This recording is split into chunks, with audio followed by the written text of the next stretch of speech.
उमा गांव और परिवार से दूर शहर में पढ़ाई करने आई थी। शहर में एक छोटी सी बस्ती में उसने एक छोटा सा कमरा किराए पर ले रखा था, जिसमें वो अपना गुजारा कर रही थी। उमा के माँ बाप बहुत ही गरीब थे और बड़ी मुश्किलों से इंतजाम करके वो उमा की पढ़ाई के पैसे भिजवा पाते थे। इतने पैसे से मेरा क्या होगा, मुझे तो कुछ करना ही होगा, ऐसे मुझे भी परेशानी होगी और बाबूजी को भी। जब उमा के बाबूजी की चिट्ठी आई कि घर की छत गिर गई है, जिसकी वजह से वो इस बार कम पैसे भेज रहे हैं, उमा उस दिन बड़ी ही परेशान थी। वो शाम को बाजार से कुछ सामान लेने के लिए किराने की दुकान पर खड़ी ही थी कि तभी वहाँ एक चाइनीज लड़की आई और दुकान से पूछने लगी, क्या यहाँ आसपास कोई सस्ते में मुझे किराए पर कमरा मिल जाएगा? शीना इतना पूछकर चली जाती है, पर पीछे से उमा जल्दी से जाकर उसे रोकती है। अरे, मैं भी इसी बस्ती में किराए के एक मकान में रहती हूँ। अच्छा, तो तुम ही बता दो, अगर तुम्हारी नजर में कोई कमरा हो तो बस सस्ता सा हो, क्योंकि मैं इस शहर में नई हूँ और अकेली भी। मेरे पास अभी इतने पैसे नहीं है। हाँ, मेरा हाल भी कुछ ऐसा ही है। अगर तुमको ऐतराज ना हो तो तुम मेरे साथ रह सकती हो, हम किराया आधा आधा बांट लेंगी। अरे वाह, ये तो अच्छा आइडिया है, मुझे कोई दिक्कत नहीं है। बस फिर शीना और उमा दोनों एक साथ रहने लगती हैं। दोनों की काफी अच्छी दोस्ती भी हो जाती है, पर कुछ दिनों बाद दोनों को पैसे की बड़ी परेशानी होने लगती है। दोनों के पास ही ज्यादा पैसे नहीं बचते। समझ नहीं आ रहा क्या करूं, बाबूजी से भी पैसों के लिए नहीं बोल सकती। मेरा तो इस दुनिया में कोई नहीं है, मैं तो किससे पैसे मांगूंगी? इस शहर में अगर रहना है तो हमें कोई काम तो देखना ही पड़ेगा। अरे पर तुम तो कॉलेज जाती हो, तुम कैसे कमा पाओगी? हम क्या कोई छोटा मोटा काम नहीं कर सकते? कोई छोटा मोटा काम ही खोल सकते हैं। कॉलेज से आने के बाद हम दोनों मिलकर कर लिया करेंगे। दोनों बहुत सोचती हैं, पर उनके दिमाग में कोई आइडिया ही नहीं आता। उसके बाद दोनों को बड़ी तेज भूख लगने लगती है। शीना फटाफट दोनों के लिए नूडल्स बनाकर लाती है। नूडल्स खाते खाते उमा के दिमाग में आइडिया आ जाता है। आ गया आइडिया, बताओ बताओ क्या आइडिया आया? Chinese food. तुम इतना बढ़िया चाइनीज बनाती हो ना कि कोई भी खाकर दीवाना हो जाए। और यहाँ आसपास बस्ती में कोई भी चाइनीज नहीं बेचता, सिवाय वो मोटे के। पर वो इतना महंगा देता है कि बस पूछो ही मत। अगर हम चाइनीज बेचना शुरू कर दें तो देखना, हमारी दुकान बहुत बढ़िया चलेगी। हाँ, आइडिया तो बढ़िया है। मैं भी सारी चाइनीज चीजें बनाना जानती हूँ। हम कल से ही ये काम शुरू कर देते हैं और तुम उसमें मेरी मदद कर देना। शाम को बाजार में भीड़ भाड़ भी काफी रहती है और सब लोग खाने निकालते हैं। हाँ, हम अपनी चाइनीज फूड का रेट कम रखेंगे तो देखना सब आएंगे हमारे पास। बस फिर क्या था, अगले ही दिन दोनों सहेलियां अपने अपने पैसे इकट्ठे करती हैं और उसे सामान ले आती हैं, और उमा इन सब में उसकी पूरी मदद करती है। दोनों मिलकर बस्ती के बाजार में अपना ठेला लगाकर खड़े हो जाते हैं। आइए आइए और स्वादिष्ट चाइनीज खाकर जाइए। आइए ना भैया, बस 10 रुपए से शुरू है, कोई भी आकर खाओ, बस 10 रुपए में।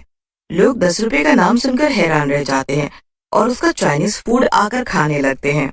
जब लोग चाइनीज खाते हैं तो बस खाते ही रह जाते हैं। पहले दिन ही उनके यहाँ ऐसी भीड़ लगती है कि बस 2 घंटे में ही सब सामान खत्म हो जाता है। मुझे तो यकीन नहीं हो रहा हमारा सामान सारा बिक गया, पर मुझे तो पूरा यकीन था कि तुम्हारे हाथ का चाइनीज फूड खाकर सब उंगलियां चाटते रह जाएंगे। फिर दोनों खुशी खुशी घर आ जाती हैं। घर आकर वो दोनों मिलकर पैसे गिनती हैं और पहले दिन की कमाई से दोनों बहुत खुश हो जाती हैं। इससे अब तुम कल ही सबसे पहले अपने कॉलेज की फीस भर देना, बाकी पैसों से हम कल और सामान ले आएंगे। दोनों उस रात सुकून से सो जाते हैं। अगले दिन उमा अपने कॉलेज की फीस भी भर देती है। कॉलेज से आकर दोनों मिलकर बाजार से सामान लेकर आते हैं और फिर दोनों मिलकर सब सामान तैयार करके बाजार में भी लगा देते हैं। बाजार में पहुंचते ही लोगों की भारी भीड़ जमा हो जाती है। अरे बेटा, मेरे घर बहुत सारे मेहमान आए हुए हैं, तू जरा जल्दी से मुझे 10 प्लेट मोमोज और 100 रुपए के फ्राइज पैक करके दे दे। जी आंटी, बस अभी देते हैं। अब तो रोज ही शीना और उमा के चाइनीज फूड के ठेले पर इतनी भीड़ रहती थी कि सामान थोड़ी ही देर में खत्म हो जाता है।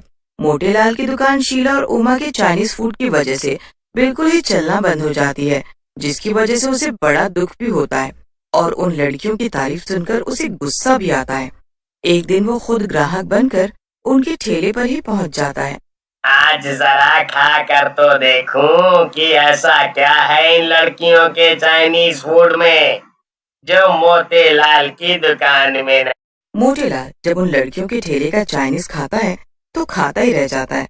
उसे तब समझ आता है कि आखिर सच में शीना के हाथ में गजब का स्वाद है और दाम भी इतने कम है। मोटे लाल को अब उन दोनों से चिढ़ होने लगती है, पर उसे समझ ही नहीं आ रहा होता कि वो आखिर करे तो क्या करे। अब एक दिन शीना की तबीयत बहुत बिगड़ जाती है। उसे एकदम से चक्कर आ जाता है और वो गिर जाती है। उमा उसे डॉक्टर के पास लेकर जाती है, पर दवाइयों से भी वो ठीक नहीं हो पा रही थी। इसी वजह से अब ठेला लगाना बंद कर देती है और मोटेलाल फिर से खुश हो जाता है। मोटेलाल अपने लिए बड़ा ही खुश हो रहा था, क्योंकि उसकी दुकानदारी फिर से होने लगती है। पर इधर शीना की हालत को देखकर उमा बड़ी परेशान होती है। वो उसे हर हॉस्पिटल में दिखा लेती है, पर शीना की तबीयत में कोई सुधार नहीं आ पा रहा होता। एक दिन की बात है, जब शीना एकदम बीमार की हालत में बिस्तर पर पड़ी होती है और उमा उसके पास बैठी होती है, तो शीना उमा से बोलती है, मेरी वजह से आप हम ठेला भी नहीं लगा पा रहे हैं। अब तुम कॉलेज की फीस कैसे भरोगी? ऐसा बिल्कुल भी मत सोच शीना, तुम्हारी वजह से तो हम बल्कि इतना कमा पाए हैं और कॉलेज का फीस मैं भर दूंगी, तुम इसकी चिंता न करो। उमा शीना का बहुत ध्यान रखती है और पूरी रात उसी के पास बैठी रहती है। बैठे बैठे कब उमा की आंख लग जाती है उसे पता ही नहीं चलता। उमा के साथ शीना की भी आंख लग जाती है, पर शीना दोबारा कभी नहीं उठती। उमा से ये बात बर्दाश्त ही नहीं हो पाती। वो शीना के लिए बहुत रोती है। उमा पूरा दिन बस रोती रहती है। वो उस दिन खाना भी नहीं खाती। हर वक्त कोने में बैठी बस वो शीना को याद करती रहती है। अचानक उमा के कंधे पर एक हाथ आता है। उमा पीछे मुड़कर देखती है तो सामने एक चुड़ैल होती है। उमा बहुत डर जाती है। डरो मत, मैं शीना हूँ, तुम्हारी दोस्त। मैं तुम्हारी मदद करने आई हूँ। मुझे पता चला है तुम्हारे माँ बाप बहुत गरीब हैं और उनको तुमसे ही सारी उम्मीद है। चलो अब आंसू पोंछो और कुछ खा लो। मुझे पता है तुमने अभी तक कुछ भी नहीं खाया। उस दिन शीना अपने हाथों से उमा को खाना खिलाती है। अगले दिन उमा हिम्मत करके उठती है और कॉलेज जाती है। कॉलेज से आने के बाद वो शाम को अपना ठेला लगाने की तैयारी करती है। चुड़ैल बस फिर अपने हाथों को इतना फटाफट चलाती है कि उमा को देखती रह जाती है। फटाफट मोमोज बनाकर तैयार कर देती है। उमा तो ये सब देखकर हैरान रह जाती है। बाप रे बाप, तुम इतनी तेजी से कैसे ये सब कर सकती हो? बस फिर दोनों अपना चाइनीज फूड का ठेला लेकर चल पड़ती हैं। जैसे ही उमा बाजार में पहुंचती है, सभी लोग खुशी खुशी उसके पास चाइनीज खाने आ जाते हैं। उमा सबको चाइनीज फूड खिलाती है और सब सामान बेचकर घर आ जाती है। देखो, अब तुम्हारे पेपर आने वाले हैं, तो तुम बस अपनी पढ़ाई पर ध्यान देना, पर बाकी वो सब मैं संभाल लूंगी। तुम उसकी चिंता मत करो, तुम बस पढ़ाई करना। ये तुम्हारे फाइनल पेपर हैं। मुझे कभी ये काम करके बुरा नहीं लगा, और सच बताऊं तो ये ठेला, ये मेहनत बस तुम्हारी ही है। अब बस भी करो। उस दिन के बाद चाइनीज बनाने वाली चुड़ैल अकेले ही सब संभाल लेती है और बस उमा अपनी पढ़ाई पर ध्यान देती है। शाम को वक्त निकालकर बस उसे 2 घंटे के लिए ठेले को संभालना होता है। चुड़ैल की मदद से उमा अच्छे से अपने पेपर्स देती है और जब उसका रिजल्ट आता है तो वो खुशी से पागल हो जाती है। मुझे तो यकीन ही नहीं हो रहा कि कॉलेज में मैंने टॉप किया है और अब मुझे स्कॉलरशिप मिल जाएगी। उमा फटाफट ये खुशखबरी अपनी सहेली शीना चुड़ैल को देती है। दोनों एक दूसरे के गले लग जाती हैं। उमा उस दिन बहुत खुश होती है। पता है, मुझे कॉलेज से स्कॉलरशिप मिल जाएगी और मैं आगे की पढ़ाई के लिए विदेश चली जाऊंगी। क्या सच में? ये तो बहुत खुशी की बात है। हाँ, पर ये सब छूट जाएगा। पता है, ये जीवन की सबसे अच्छी यादें थी जो मैंने तुम्हारे साथ बिताई हैं। मेरे जीवन की भी ये सबसे अच्छी यादें हैं उमा। मेरा तो इस दुनिया में तुम्हारे सिवा कोई भी नहीं था। शायद भगवान ने अच्छा ही किया जो मुझे अपने पास बुला लिया, वरना तुमसे आज बिछड़कर मुझे बहुत तकलीफ होती।